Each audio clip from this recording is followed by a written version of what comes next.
Um, for this first example, this piece that we're going to go through, we're going to be taking a look at translations of our parent functions. So we just had that quiz on our parent functions, and it's so important to know those because now what we're going to do is we're going to take those functions you guys just graphed, and we are going to be moving them left, right, up, down, and so on. So you need to be able to look for patterns because the thing about it is, regardless of the parent function, the way that the equation is formatted is going to tell you how to graph that equation. So what I did first is I went ahead and put all of these into the calculator, and what I want you guys to notice is as I graph, I want you to notice how the graph is changing. So when I press graph, this is x squared plus 1, x squared minus 3, x squared plus 2, and then x squared minus 1. So what is happening to the graph with all of these equations? What's happening? It's moving up and down, okay? So that is that's what we have. How do we know if it's moving up? Like which one of these y values is moving up?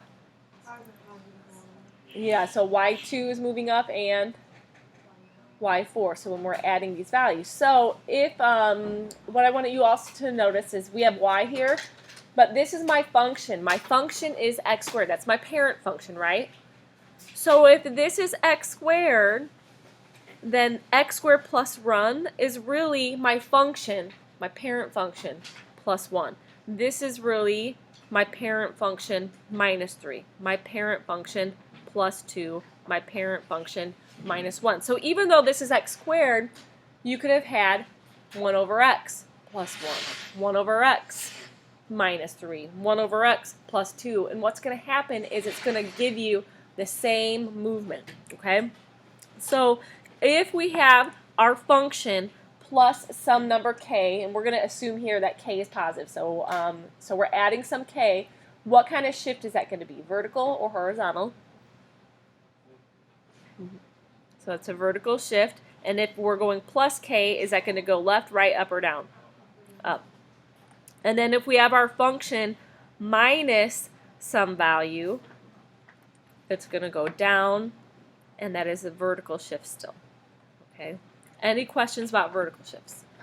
Okay, so then we're going to take a look at this, and again we have our function notation here, but this time notice this x minus 1 is inside the parent function. Okay, so over here, see how it's x squared and then plus 1, right? This is on the outside of the function.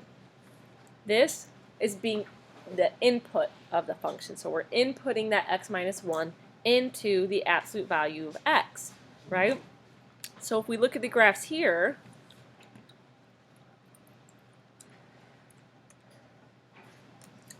here's the absolute value of x minus 1, absolute value of x plus 3, absolute value of x plus 2, and the absolute value of x minus 4. So what is happening when we change the input of our function? It's either going left or right. Yep, left and right now, right? So that is going to be what kind of a shift? Is it horizontal? So here our input is changing. All right, so those are horizontal shifts. Okay. What else did you notice, like, about the shifts here? So, like this x minus 1, the absolute value of that. Was it the right side? This actually went to the right, and then this x plus 3 went To the left. to the left. Okay, so you're going to hear me say a lot. It's not really mathematical, but I always say the opposite of the inside. So this is the opposite motion of whatever value you have on the inside, and I always say same as the outside. So even though we're moving up and down here, the plus 1 would go up, the minus 3 would go down.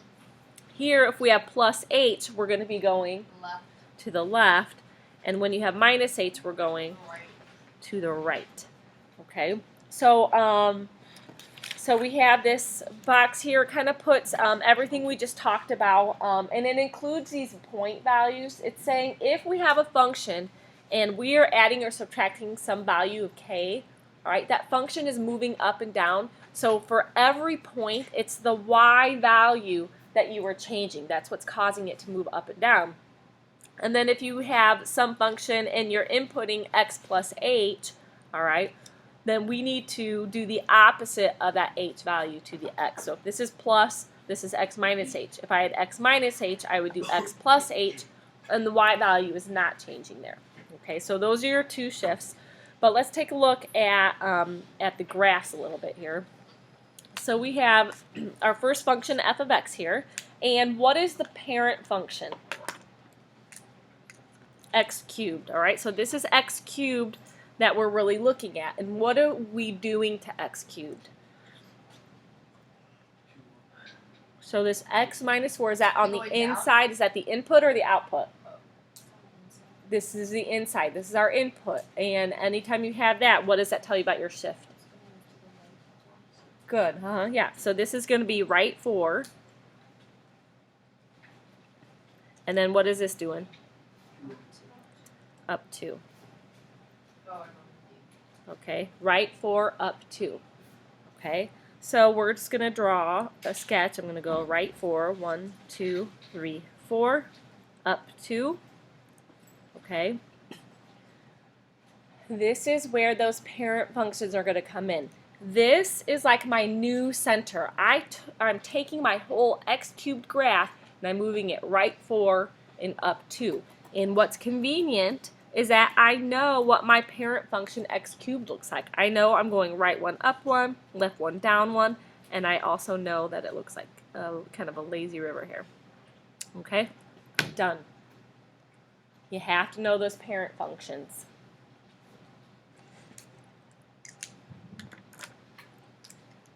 So for g of x, what is the parent function? Root x, good. So root x is our parent function. What is our translation here? Left 3, down 1. So that's what we're going to do. We're going to go left 3, down 1. And because our parent function is root x, I know that I go up 1, right 1, and then I go right 4, 1, 2, 3, 4, up 2. And then you could go right 9, 1, 2, 3, 4, 5, 6, 7, 8, 9, and then it would be up 3. Okay. So we're taking our parent function and we're moving it left 3, down 1, and from that spot, we're just drawing the parent function. So at this point, we haven't done any reflections or shrinks or stretches. Like, we're just doing a straight translation of moving the parent function around. Right? And then for h of x, what's our parent function? 1 over x.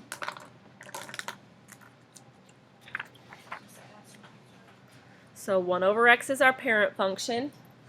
All right, what is going to be our translation here, though? Perfect. Left 2. Notice this 2 is with the x. That's our input. There's an implied parentheses on the bottom here. So this is part of our input. So opposite of the input, left 2, and then same as the output. So up 4.